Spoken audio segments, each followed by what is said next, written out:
Welcome back. Many bus operators on various routes were notorious for not adhering to the stipulated COVID-19 protocols for the transportation sector. On the 10th of October, a minibus driver tested positive for COVID-19. Hot 7 TV revisited some associations to get their take on the tougher stance to be taken against those who do not adhere to the COVID-19 protocols. Genevieve Gonzague has that report. Many can attest to the fact that of late, minibus drivers across the island were very lax when it came to adhering to the COVID-19 protocols that were established for the transportation sector, whether it be carrying more than 10 passengers or ensuring that passengers wore their masks. The chief medical officer acknowledged that there was low compliance on the part of the minibus drivers. The latest COVID-19 victim in St. Lucia is a minibus operator. President of the National Council on Public Transportation, Godfrey Ferdinand, on Monday made a reference to the fact that this particular case could have been prevented if in the beginning the rules were enforced and followed properly. If we were to abide by all the protocols, can we get the 15? The answer was yes from the authorities.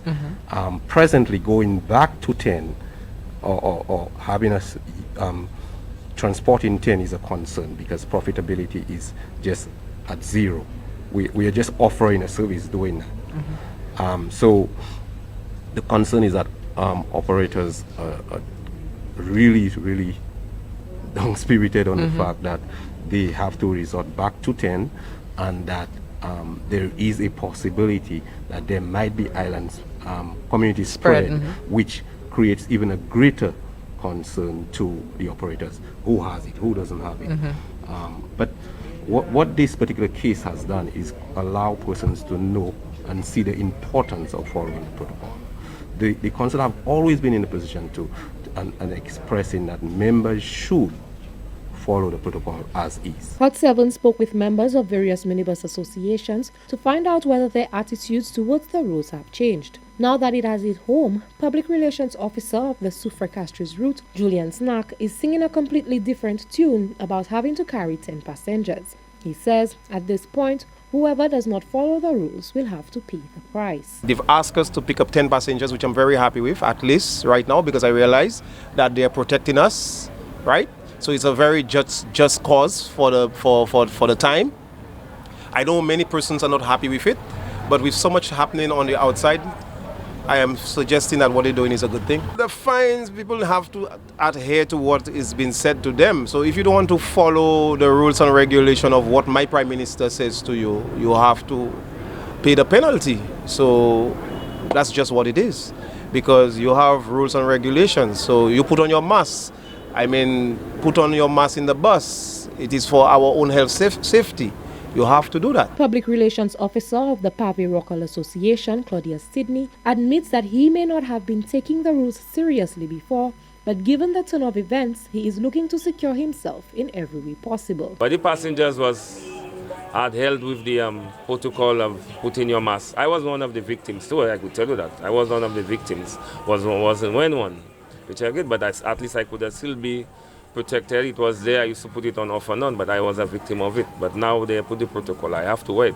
And then I keep on telling my passengers from the time they enter, wear their mask because I don't want to have no problems with the officers. I might have to pay $1,000 or they have to pay $1,000, you know? So we're just avoiding ourselves from getting charged from the police officers. But the View for drivers, I just pray everything is going on well.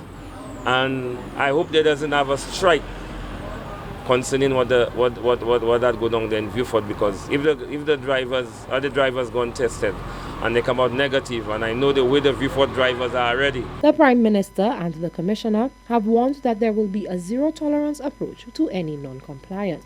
Reporting for Hot 7 News, I am Genevieve Gonzague.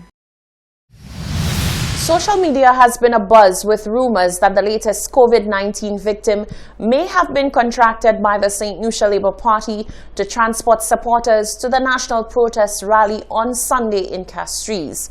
Leader of the opposition, Philip J. Pierre, has rubbished the claims. Rumors have been spreading like wildfire as to where the latest COVID-19 victim may have contracted the virus. Comments on various social media platforms suggest that the infected minibus operator was contracted by the St. Lucia Labour Party to transport individuals to and from the national protest rally that took place on Sunday, October 4th. The leader of the opposition, Philippe J. Pierre, has denounced all claims that the individual was involved in the transporting of individuals at the rally organized by the party. I'm not in a position to handle what's on Facebook. All I know is the records that we have of bus drivers, that vehicle was not involved. But I think what's most fundamental is that we want to tell people to follow the protocols because we know that COVID can be managed. On Monday, the individual who was tested positive for the virus called into a radio talk show and vehemently denied being part of the national protest rally. Meanwhile, the SLP leader made a plea to the Royal St. Lucia Police Force to be compassionate and understanding when enforcing the COVID-19 protocols. I also want to ask the police to be a little considerate in terms of enforcing the law. The police must enforce the law, but I'm asking them for some consideration before any action is taken. He urged the public to adhere to the wearing of masks in public and all other protocol put in place for COVID-19 and the protection of the public on the whole. Reporting for Hot 7 News, I am Janine Gonzague. The latest case of COVID-19 has put officials on high alert to find out whether the latest victim contracted the virus and who he may have infected. It has also raised a certain level of fear in the public domain as it signals the start of community spread of the virus. Police Commissioner Severin Mosheri informed the public that now more than ever, all COVID-19 protocols and measures will be enforced and will be in full effect. Commissioner of Police Severin Mosheri has been given the highest authority to use the fullest extent of the law in order to enforce the existing COVID-19 protocols. During an address to the nation, the Commissioner stated that during the difficult days ahead, the RSLPF will continue to work hand in hand with the Ministry of Health. He went on to explain that one of the ways in which this will be done is by taking a no-nonsense approach to the enforcement of the protocols. However, he urged members of the public for compliance and to avoid ending up on the wrong side of the law. As it stands, we will be enforcing the law fully. We ask for people to assist and to respect and obey the law. Would prefer to have compliance instead of having to use the long arms of the law to discipline the indisciplined. As it stands, we are all in this thing together. Commissioner Mosheri gave details of the protocols within the COVID-19 Prevention and Control Bill, which the RSLPF will be enforcing, one of them being Statutory Instrument Number 153 of 2020, which speaks to the prohibition of the hosting or attending of social and sporting events consisting of more than 500 people. And at Section 21(1), it states, in an effort to prevent the spread of COVID-19, a person shall A. wear a mask or suitable covering over his or her nose and mouth when in public, and 2. at all times, as far as practicable, distance himself or herself at a prescribed space from any other person. There is a penalty if anyone is in breach of this section, and the maximum penalty is $1,000 or 6 months imprisonment or both. Statutory Instrument Number 151 of 2020, which is the COVID-19 Prevention and Control Physical Distancing Order of 2020.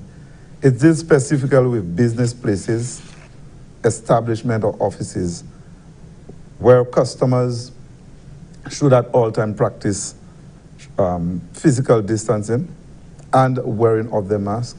The top cop went on to say that officers will be instructed to be on the lookout for lawbreakers and to make them face the consequences of their non-compliance. I will be speaking to my officers. We'll be meeting tomorrow, God willing, and there will be full enforcement. I ask people, like I said earlier, to cooperate with the police. There should be no fear if you just comply and obey.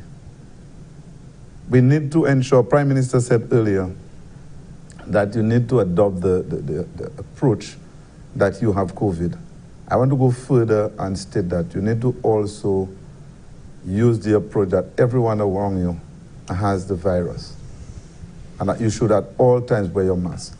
Mortuary revealed that the law also applies to minibus drivers who must at all times wear their masks and ensure that passengers wear theirs as well, since traffic officers will be on the lookout for anyone flouting said laws. The commissioner commended the officers and the executive of the RSLPF for managing to execute their duties effectively, despite the challenges and restrictions faced in these trying times.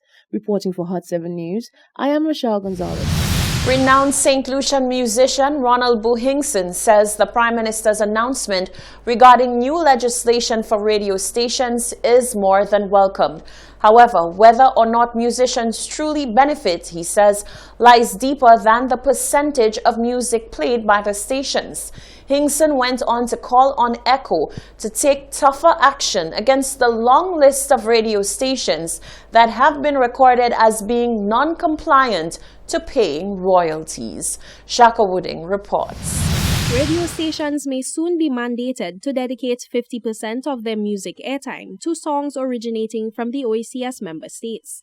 This was recently revealed by Prime Minister Alan Chastanet as he spoke to some of the discussions currently taking place in Cabinet. Local musician Ronald Buhingson says he is pleased to see the government explore the idea, which he has long advocated for. However, he stressed that there must be very detailed guidelines as to what radio stations will be required to do under this new legislation. I think it's important that some detailed thought go into this, because if the music is played like after 6, the benefits are less. What will happen is that we probably will get more royalties, but it does not give our local artists enough profile. And I particularly speak on behalf of the young artists in St. Lucia. We have a lot of great young artists in St. Lucia writing a lot of great songs, who are great singers, but they're not sufficiently heard. And we have a responsibility to make them stars in their own country. And this is where it starts. Recent statistics released by Echo indicates that out of 22 radio stations, only 3 on island, including Hot FM Communications Limited, are compliant to royalty payment requirements. To this, Boo says it is the role of Echo to take non-compliant entities to task. The people who work at Echo work for us. We the artists, we pay them. And they must just get the work done. So don't come and complain to me that only 3 stations are paying. If only 3 stations are paying, you do what you have to do, which is to take them to court and get our money for us for the use of our music. The seasoned musician went on to underscore that the success of local and regional artists will have wide economic benefits. The benefits are going to be tremendous for the country, not just for the individual artists. And it is timely because most artists now are not working. And so if they can benefit from this in terms of royalties, then the artists become less dependent on government for relief. It just makes sense to me. I understand the stations have to make their money, and a lot of the money they make is generated from playing music. But the radio stations are the ones creating the appetite. And if there's great music coming out of St. Lucia, then create an appetite for it. Stakeholder consultations on the pending legislation are expected to begin in the coming weeks. Jacques Wooding, Hot 7 News. This is the Hot 7 TV Nightly News, Sports, Weather, and our special Moi Heritage Creole feature are coming up after the break.